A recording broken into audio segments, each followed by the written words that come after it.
Thank you for tuning into the Equity Channel, where we provide the highest quality stock market analysis to individual investors. Our goal is to help you improve your returns by keeping you up to date with everything you need to know.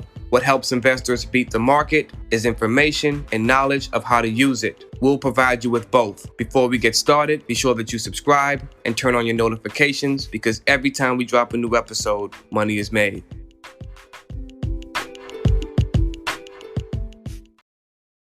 Today, we're going to be talking about some of the upcoming trends for crude oil prices and what that means for traders and investors. Now, OPEC will meet on June 2nd. They're expected to continue the trend of lowering production for crude oil and cutting some of the supply. This comes as we're looking to defend crude oil prices as we get closer to that $75 per barrel mark. Outside of that, we have some seasonal trends in crude oil demand where we should see an additional 3 million barrels per day in demand from June through August. That's the average increase in demand that we've seen over the past decade or so. This is going to be bad news for anybody that happens to be short crude oil at the moment. And a recent report from Bloomberg shows that short sellers in crude oil has definitely spiked, and it's at one of the highest levels we've seen in the past 2 years.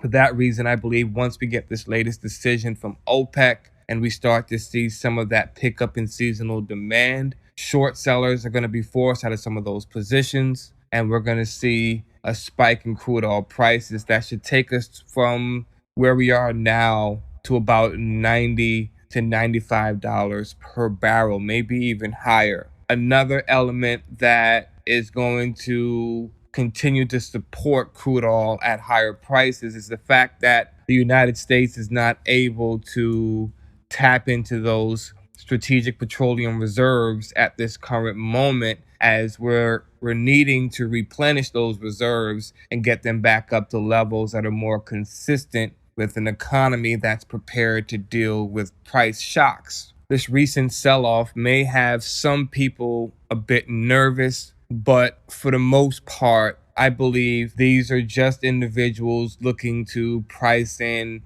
a potential surprise decision coming from OPEC Plus, which I don't believe we're going to get. Now, if we're looking to take advantage of some of this upside in crude oil over the next few months, traders can take advantage by buying September or October contracts for Exxon Mobil at the $125 to $130 strike. As for investors, I do believe this could be a seasonally appropriate time to make some investments here. But I would caution on both ends for traders and investors to keep things a bit light. Because we're dealing with commodities, there's a high probability that you can see other elements come in and impact price as you hold on to these trades for longer periods of time. I would recommend allocating no more than 1% of your portfolio towards this trade, and the reward should still be really great in that regard. Other than that, I think for investors who feel as confident as I do about the trade, I would recommend allocating more like 2% of your portfolio towards this particular position. This should give you a nice solid gain, especially on the option side, where you can see maybe a 4 to 6% gain in your portfolio from this trade alone.